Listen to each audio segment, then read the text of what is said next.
কুয়াকাটা থেকে ভাঙ্গা পর্যন্ত 6 লেন এবং পর্যটন নগরীকে আধুনিক পর্যটন করা এবং এই পায়রা বন্দরকে সচল করা আমাদের প্রস্তাবিত বিমানবন্দর। আমরা চাই কুয়াকাটা থেকে ভাঙ্গা পর্যন্ত 6 লেন মহাসড়ক, কুয়াকাটা থেকে ভাঙ্গা পর্যন্ত রেল লাইন স্থাপন, পায়রা বন্দর স্থাপন হয়েছে কিন্তু সচল নাই।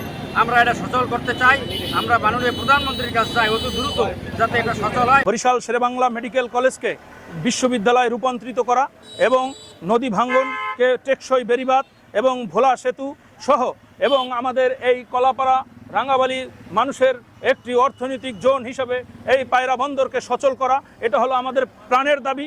বরিশাল বিভাগের সাথে বৈষম্য করা হয়েছে।